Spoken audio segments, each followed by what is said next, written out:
quiero invitarte que vayas conmigo a la Biblia. Vamos al Evangelio de San Juan, capítulo 6. Evangelio de San Juan, capítulo 6. Voy a leer desde el versículo 1 hasta el versículo 14. Vamos a leer algunos versículos en esta hora, pero quiero que entendamos toda la narrativa bíblica para poder establecer un fundamento y poder sacarle tal vez algunas perlas, como dicen por ahí, a este pasaje. Dice Juan capítulo 6, versículos del 1 al 14. Algún tiempo después, Jesús se fue a la otra orilla del mar de Galilea o de Tiberíades, y mucha gente lo seguía porque veían las señales milagrosas que hacía en los enfermos. Entonces subió Jesús a una colina y se sentó con sus discípulos, y faltaba muy poco tiempo para la fiesta judía de la Pascua. Y cuando Jesús alzó la vista, note claro, Jesús alzó la vista y dice, vio una gran multitud que venía hacia él, o sea, una multitud le seguía. Y el Señor Jesús le dijo a Felipe, ¿dónde vamos a comprar pan para que coma esta gente? O sea, el Señor Jesús tenía una preocupación al ver la multitud que le seguía, de dónde le iban a dar de comer. Y le pregunta a Felipe de dónde van a comprar pan, y dice que esto se lo dijo para ponerlo a prueba. Voy a recalcar eso o remarcar eso, se lo dijo para ponerlo a prueba, porque él ya sabía, o sea, el Señor Jesús ya sabía lo que iba a hacer. Y dice el discípulo del Señor Jesús, Felipe, dice, ni con el salario de 8 meses podríamos comprar suficiente pan para darle un pedazo a cada uno de ellos, respondió Felipe. Otro de sus discípulos, Andrés, que era hermano de Simón Pedro, le dijo, aquí hay un muchacho que tiene 5 panes de cebada y 2 pescados, pero ¿qué es esto para tanta gente? Y el Señor les dijo, hagan que se sienten todos. Y en ese lugar había mucha hierba. Así es que se sentaron, y los varones adultos eran como 5,000. Y Jesús tomó entonces los panes, dio gracias y los distribuyó a los que estaban sentados, todo lo que quisieron. Fíjese, comieron todo lo que quisieron. Y lo mismo hizo con los pescados. Y una vez quedaron satisfechos, dijo a sus discípulos, recojan los pedazos que sobraron para que no se desperdicie nada. Y así lo hicieron, y con los pedazos de los 5 panes de cebada que sobraron, a los que habían comido, llenaron 12 canastas. ¡Wow! La provisión de Dios en una manera sobrenatural. Vamos a orar y poner esta palabra en las manos del Señor, pero he titulado este pensamiento, Jesús, la fuente de toda provisión. Jesús, la fuente de toda provisión. Señor, una vez más damos gracias por tu palabra, gracias porque nos has permitido adorarte, Señor. Ahora entramos a tu palabra. Habla cada vida, habla cada corazón tu bendita palabra, que tu nombre sea glorificado por medio de ella, que tú ministres, Señor, cada vida y cada corazón por medio de tu bendita palabra, que tú nos desafíes por medio de ella, Señor, que tú animes, que tú inspires, que tú motives, que tú levantes por medio de tu palabra, y tu espíritu sea glorificado también en cada vida, en cada corazón. Señor, dependemos de ti, de tus manos, de tu gracia, y sabemos que todo está bajo tu control y tu cuidado, en el nombre de Jesús. Amén y amén. De nuevo le he titulado Jesús, la fuente de toda provisión. Y este milagro es un milagro muy extraordinario, y de hecho a mí me llama la atención porque es el único milagro antes de la resurrección de Jesús que aparece en los 4 evangelios. Algunos milagros aparecen solamente en un evangelio, en 2, pero este milagro en particular aparece en los 4 evangelios, y el escritor de este evangelio nos narra cómo una multitud seguía al Señor Jesús, y que esta multitud tenía hambre, y cuando Jesús vio que esta multitud le seguía, el Señor Jesús se interesó por darle de comer, por alimentar a una multitud, y vemos cómo se encuentran por ahí un muchacho con 5 panes, 2 peces, y el Señor dio gracias, oró por ellos, los multiplicó, y toda una multitud fue alimentada en aquel día. Se dice o dice la escritura textualmente que eran 5 hombres. Si a eso le agregamos algunas esposas o mujeres, los que estaban casados y niños, podemos llegar fácilmente a un número de 10,000 personas. Es decir, si 2,500 de ellos estaban casados, son 2,500 mujeres. Entonces 5,000 hombres más 2,500 son 7,500. Y a eso agréguele que por lo menos esos 2,500 matrimonios tuviesen por lo menos un niño, pues ya son 10,000 personas. No son números exactos. Lo cierto es que sí era una multitud que el Señor Jesús alimentó en aquel día. Y lo más magnífico de todo es que no solamente comieron hasta la saciedad, sino que después sobraron 12 canastas o juntaron pan para llenar 12 canastas. Aquí hay una pregunta que surge: ¿para quién serían esas 12 canastas de pan que sobraron? No lo sabemos, la Biblia no lo especifica, pero pudiésemos decir o suponer que esas 12 canastas se le dieron a aquel muchachito que había dado sus 5 panes y sus 2 peces, simple y sencillamente porque la Biblia dice: dad y se os dará. La Biblia dice que el que siembra cosecha. Así es que aquí también hay un mensaje que pudiésemos considerar, que es que si le damos al Señor, aun cuando es lo único que tenemos, el Señor nos va a suplir, nos va a proveer, va a multiplicar en una manera poderosa. Pero ¿qué más aprendemos de esta historia?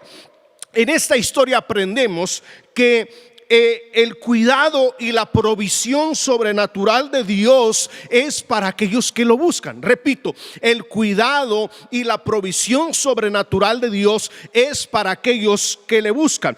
¿Qué causó que Jesús sintiera interés, o pudiésemos decir hasta cierta manera preocupación por alimentar a aquella multitud? ¿Qué hizo que el Señor Jesús se viera interesado o preocupado por alimentar a aquella multitud? Y la respuesta la encontramos en el versículo 5 del capítulo 6 del Evangelio de Juan. El verso 5 dice que cuando Jesús levantó la vista, vio una multitud que venía hacia él. Vio que una multitud le seguía, o sea, es decir, vio que una multitud le buscaba, una multitud le había estado siguiendo. Y eso nos confirma lo que dice Mateo 6, 31 al 33. ¿Qué dice Mateo 6, 31? Así es que no se preocupen diciendo: ¿qué comeremos, qué beberemos o con qué nos vestiremos? Los paganos andan tras todas estas cosas, pero el Padre Celestial sabe que ustedes las necesitan. Y dice el versículo 33, muy conocido: más bien busquen primeramente el reino de Dios y su justicia, y todas estas cosas les serán añadidas. O sea que a los que buscan el reino de Dios, o sea que a los que buscan la presencia de Dios, es decir, a los que buscan al Señor, su favor, su justicia, su presencia, el Señor les va a suplir para todas sus necesidades. Y aquí vemos que una multitud seguía o buscaba al Señor Jesús, y al ver el Señor Jesús que le buscaban, Él se interesó por suplir su necesidad, que en este caso en particular era hambre. Tenían hambre y el Señor les dio de comer hasta la saciedad. Y lo primero que quiero mencionar, o el primer punto de este mensaje, lo voy a sacar del versículo 5 que he mencionado. El Señor Jesús pregunta: ¿dónde vamos a comprar pan para que coma esta gente?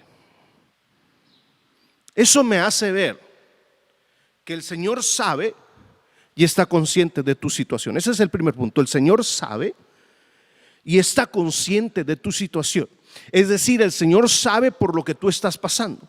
El Señor sabe la necesidad que tú tienes, ya sea física, ya sea económica, ya sea espiritual, emocional, sea cual sea la circunstancia por la que tú estás pasando. Escúchame bien, te lo digo en el amor del Señor. Él sabe y está consciente de tu situación. La gente aquí tenía una necesidad física, tenían hambre.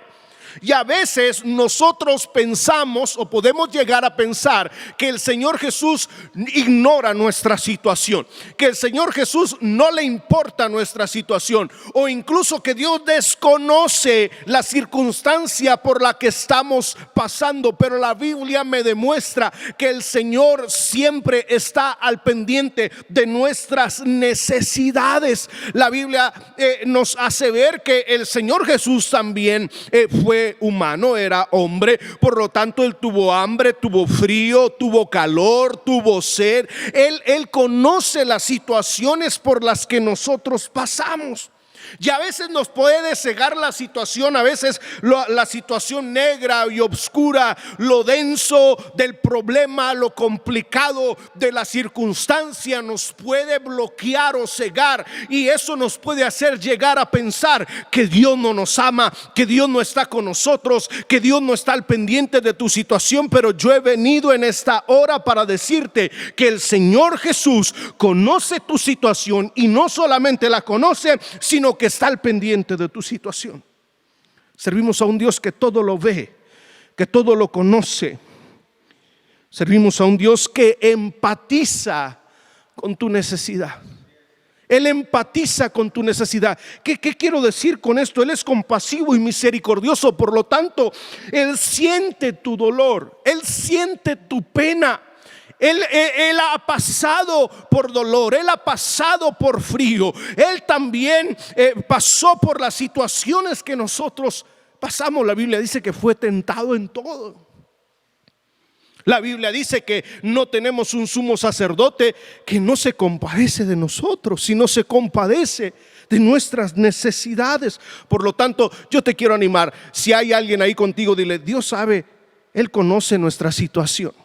Pero lo segundo que quiero remarcar es que no solamente Él conoce nuestra situación o está al pendiente de nuestra situación, sino que Él usa la situación, Él usa la circunstancia para poner a prueba nuestra fe y para moldear nuestro carácter. Repito, Él usa las situaciones, las circunstancias para poner a prueba nuestra fe y nuestro carácter. ¿Por qué te digo esto? Porque el versículo 6 dice que Jesús preguntó de dónde le iban a dar de comer a toda esta gente en el versículo 5, y el versículo 6 dice: esto lo dijo para ponerlo a prueba. ¿A quién? A Felipe.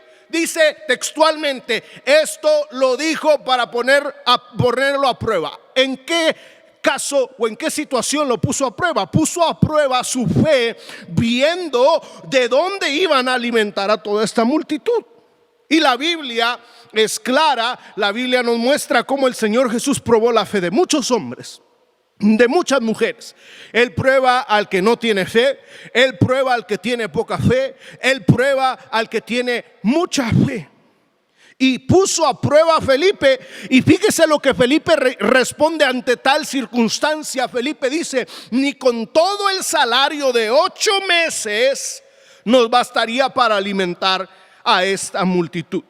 Pero no solamente probó a Felipe, sino que también Andrés, porque Andrés ahí dice: bueno, pues aquí nos encontramos a un muchacho que tiene 5 panes y 2 peces, pero ¿qué es esto para toda una multitud? O sea, hay algo de fe en Andrés. Dice: bueno, pues aquí hay algo, a ver qué puedes hacer, Jesús. Pero como que si la veo difícil, Jesús, como que si tal vez podamos alimentar a alguna familia, no sé, pero no a toda una multitud. La Biblia de nuevo nos remarca, nos enseña cómo nuestra fe es probada. Y yo quiero decirte, no necesariamente por lo que tú estás pasando Dios lo envió. Eso no estoy tratando de decir, que Dios te envió la enfermedad, que Dios te envió ese problema. No, a veces los problemas por los que nosotros atravesamos son resultados de nuestras decisiones.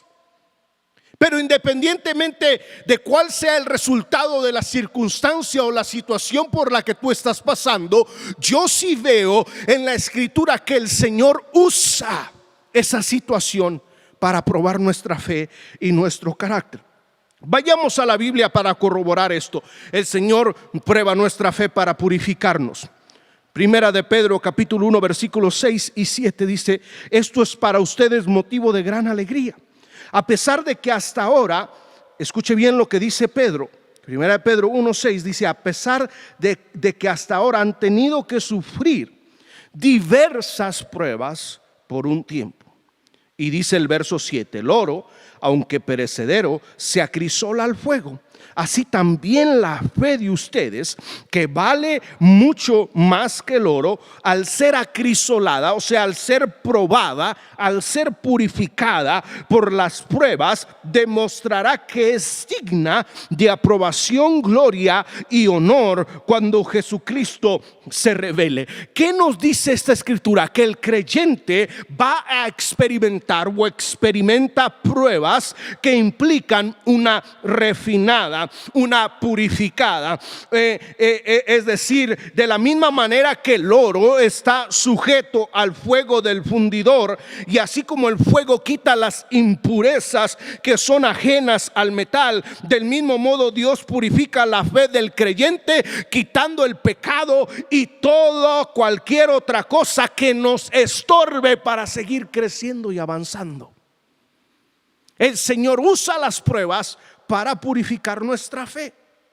Ahora, esto también lo corrobora Santiago 1:3, pero también podemos encontrar en Santiago 1:3 que las pruebas, las circunstancias nos afirman nuestra fe, nos afirman en Dios. Dice Santiago 1:3, pues ya ven que la prueba de su fe produce constancia. Pues ya ven que la prueba de su fe produce constancia. La versión Reina Valera 1960 dice produce perseverancia. ¿Qué quiere decir esto? Firmeza, o sea, aguante. Las pruebas nos hacen más fuertes. Las pruebas nos deben de afirmar, no nos deben de hacer huir o correr del propósito y la voluntad de Dios, sino que nos deben de afirmar. Por lo tanto, las pruebas, las circunstancias, las situaciones tal vez negativas de la vida, Dios las usa para probar nuestra fe y también afirmar nuestra fe. Pudiésemos decir moldear nuestro carácter. ¿Y por qué te digo esto? Porque tal vez, aunque tú estás en lo más oscuro del problema y en lo más agobiante de la situación y no ves que nada positivo está sucediendo y tú dices nada está pasando, Dios no está conmigo, aquí Dios no está obrando. Bueno, yo quiero decirte que dentro de ti el Señor está obrando en tu fe, en tu espíritu, en tu carácter, y a veces se tarda un poquito ese proceso porque Dios en un instante puede hacer un milagro y favorecernos, pero Él usa esas circunstancias y situación tal vez dolorosa para hacer algo en nuestro interior, y te está haciendo una mejor persona, un mejor cristiano, un mejor papá, una mejor mamá, un mejor hijo, un mejor ciudadano. Dios está obrando en nosotros, en nuestro carácter, en nuestra fe, usando la prueba, la circunstancia, y no es agradable. Pero también el apóstol Pablo dice que eso o estas pruebas momentáneas, y nota claro, dice que son momentáneas. El apóstol Pablo dice que producen en nosotros un eterno peso de gloria. Es decir, nos preparan para la eternidad. Se desarrolla nuestra fe es purificada, nuestra vida es moldeada, nuestro carácter es moldeado para prepararnos ¿para qué? Para la eternidad. Lo cierto es que Dios no ignora tu situación, tu problema.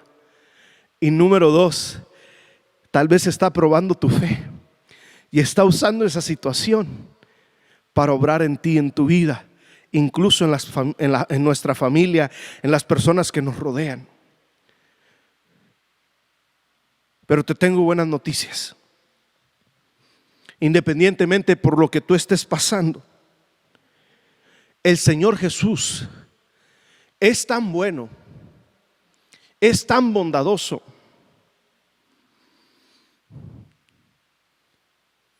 que cuando Él interviene en nuestra situación, Él es más que suficiente. Es decir, Él supera nuestras expectativas, parte de lo que mencionábamos el domingo.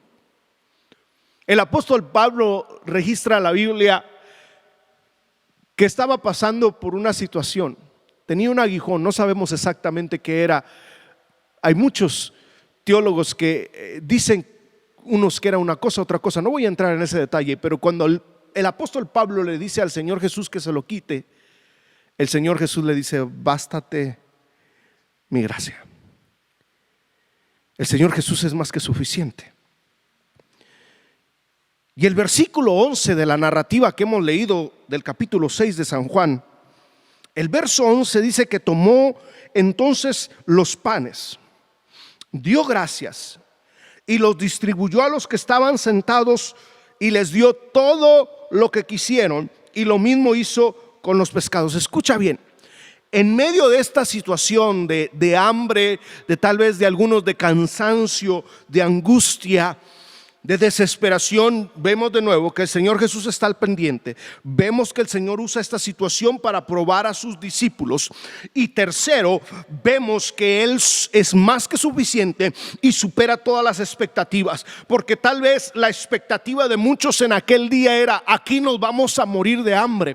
Tal vez la expectativa de los padres era: ¿y ahora qué le vamos a dar de comer a nuestros hijos? Tal vez la expectativa de los discípulos, de alguno de ellos, era: el Señor Jesús va a hacer el ridículo aquí. ¿Cómo es posible que con 5 panes y 2 peces le va a dar de comer a una multitud? Quizás unos esperaban lo peor, un caos. Quizás algunos esperaban que la gente comenzase a reclamarle al Señor Jesús y decirle: te hemos estado siguiendo, hemos estado al pendiente de tus enseñanzas, ¿y qué has hecho al respecto? No hemos sido favorecidos. Y alguien pudiese decir en este momento: bueno, yo he estado conectándome en línea, yo iba a la iglesia y ahora me sigo conectando en línea, he estado buscando al Señor, he estado leyendo su palabra, he estado orando, y mira lo que me está pasando. No te quejes, no reniegues. Dios está usando esa situación de nuevo para probar tu fe, pulir tu carácter, pero Dios está a punto de superar tus expectativas. Dios está a punto de hacer algo sobrenatural en tu ambiente, en tu medio, en tu trabajo, en tu casa, en esa situación adversa. Dios está a punto de hacer algo que superará tus expectativas. Alguien en aquel día pudiese haber dicho: no, aquí nada va a pasar. Pero el Señor Jesús hizo algo milagroso con un muchachillo ahí que tal vez nadie consideraba, tal vez al que le hacían bullying, no sé. Pero en aquel día Dios usó lo que aquel muchachillo tenía para alimentar toda una multitud y superar sus expectativas. Escucha bien, pueda que tú digas: pero bueno, ¿y cómo Dios me va a bendecir si me he quedado sin trabajo? ¿Y cómo voy a ver la bendición de Dios si en vez de 5 días estoy yendo 3 días al trabajo? Si tenía tanto ahorrado en el banco y me lo he gastado, tenía ahí debajo del colchón X cantidad y me la he gastado. Pero ¿cómo Dios va a superar mis expectativas en medio de una pandemia? Pero ¿cómo Dios me va a proveer? ¿Cómo? ¿Que no ven que la economía viene para abajo? ¿Que no están viendo todo lo que está sucediendo? De nuevo, servimos a un Dios que no hay nada imposible para Él. Y escucha bien, a veces es el trabajo menos indicado, a veces es el proyecto menos conveniente, a veces es la persona menos adecuada lo que Dios usa para manifestar su poder. Estamos hablando de la provisión sobrenatural de Dios, no de lo que hay para usar, sino de lo que no se ve, de lo que no se existe, de lo que no existe, porque la materia prima del carpintero es la madera, la materia prima del constructor tal vez es la varilla, el cemento, la materia prima del soldador es el hierro, el electrodo, pero la materia prima de Dios es lo invisible, es lo imposible. Y de la nada Dios puede sorprenderte, de la nada Dios puede bendecirte, de la nada Dios puede hacer que tú tengas un trabajo, que un proyecto nuevo comience, que un negocio nuevo se dé. De la nada Dios puede hacer algo, y servimos a un Jesús que es más que suficiente y supera nuestra nuestras expectativas. Recuerda que la Biblia dice que para el Señor, en Jeremías 32:27, Dios de toda la humanidad, no hay nada imposible. Y Él se pregunta: ¿habrá algo que sea imposible para mí? No lo hay. Filipenses 4:19 dice: así es que mi Dios les proveerá todo lo que necesiten conforme a las gloriosas riquezas que tiene en Cristo Jesús. Servimos a un Jesús que tiene riquezas para darnos, que es más que suficiente. Un Jesús que le dijo a Lázaro, que tenía 4 días de muerto: sal fuera, y Lázaro resucitó y salió de la tumba. Servimos a un Dios que abre camino donde no lo hay, que hace reverdecer el desierto. Servimos a un Jesús que le dijo al ciego: recibe la vista, y el ciego vio. Al mudo le dio al habla, al cojo le ordenó que se levantase y se levantó. Servimos a un Dios que no hay nada imposible para Él, y para Dios no es nada obrar en tu casa, obrar en tu familia, obrar en tu necesidad. ¿Por qué? Porque servimos a un Dios que conoce y está al pendiente de tu necesidad, que está usando esta situación. Pero tercero, un Dios que es capaz, que es suficiente de obrar en una manera sobrenatural y poderosa. Yo no sé por qué tú estés pasando, cuál sea tu situación o tu problema, pero servimos a un Jesús que suple todo lo que nosotros necesitamos. Y cierro con esta escritura, porque como dicen por ahí, quiero aterrizar el avión, y no meramente o necesariamente en las cosas materiales o físicas que necesitamos, porque aquí hay algo más. La Biblia dice que una multitud le seguía, le buscaba, y no le buscaban para que les diese pan, le buscaban porque querían aprender de Él. Hay un vacío espiritual dentro de nosotros que solamente Jesús, que solamente Dios puede llenar. Y esto es a lo que Jesús se refirió cuando dijo en Juan 6:35. Juan 6:35, el Señor Jesús dijo: yo soy el pan de vida, y el que a mí viene nunca pasará hambre, y el que en mí cree nunca más volverá a tener sed. El evangelio, hermano, amigo que me escuchas, no consiste en suplir nuestras necesidades físicas. Dios lo hace. Mateo 6:33 dice: busca el reino de Dios y su justicia, y todo lo demás vendrá por añadidura. Pero a veces pensamos que es necesario acercarnos a Dios para que Él supla nuestras necesidades, sane nuestras dolencias, me resuelva la vida. Lo más importante es acercarnos a Él para que nuestra alma, nuestro ser, sea saciado de ese pan de vida, de esa agua de vida que es Cristo Jesús.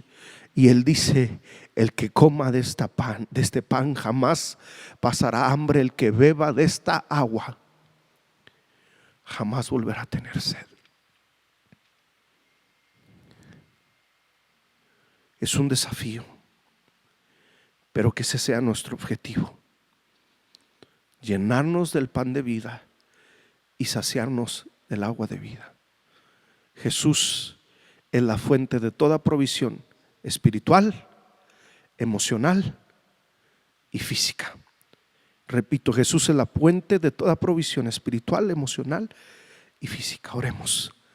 Señor, te damos gracias una vez más por tu palabra. Tu palabra que es verdad, tu palabra que jamás retornará vacía. Ella es vida, ella es viva y es eficaz. Ella es más cortante que espada de 2 filos, penetra hasta lo más profundo de cada alma, lo más profundo de cada coyuntura, de cada hueso. Que tu palabra en esta tarde haya penetrado, llegado a lo más profundo de cada corazón, y en ti podamos sentirnos plenos, satisfechos, felices.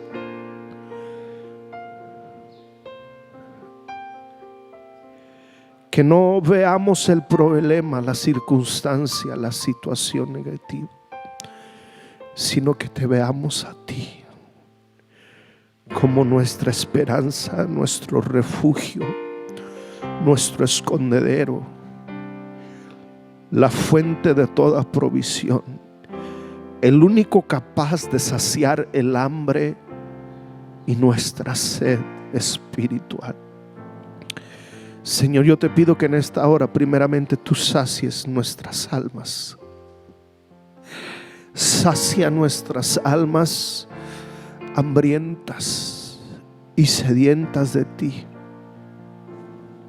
Tu palabra dice: bienaventurados los que tienen hambre y sed de justicia, porque ellos serán saciados. Sacia, sacia, Jesús, nuestras almas. Sacia, Señor, cada vida, cada corazón. Y llévate todo peso, Señor. Hoy corremos a ti, hoy venimos a ti. Tú dices: vengan a mí todos los que estén cansados, cargados, trabajados, que yo les haré descansar. Hoy corremos a ti. Vamos, corre a Jesús en esta hora. Corre a sus brazos de amor, de misericordia, y deja que te llene, y deja que te sacie, y deja que se lleve toda carga, y deja que se lleve toda congoja, y deja que se lleve toda jaqueca, todo peso que te agobia. Déjalo que Él lo tome en el nombre de Jesús. Señor, toda ansiedad, toda depresión se va ahora en el nombre de Jesús. Que tu presencia llene cada corazón con esperanza. Oh, tu gracia y tu favor nos abrace. Obra en todo aquel, Señor, que está pasando por enfermedad. Sánale, Señor. Ponemos tu sangre preciosa, tu virtud sanadora en cada cuerpo, en cada casa, en cada hogar. Y ahora, Señor, tu poder sanador obra en los cuerpos físicos. Toda enfermedad es sanada ahora en el nombre de Jesús. Señor, toda circunstancia negativa, toda, Señor, situación complicada, la ponemos en tus manos y tú la resuelves, Señor. Oramos por tu iglesia y tus hijos y toda necesidad, Señor. Cada petición está en tus manos. Cada situación está en tus manos. Salva, sana, libera, restaura, suple, provee, obra, Señor, en una manera poderosa en cualquiera que sea la situación y la necesidad. Gracias, Señor. Gracias, Señor, en el nombre precioso de Cristo Jesús, nuestro Señor. Amén y amén. Dios te bendiga.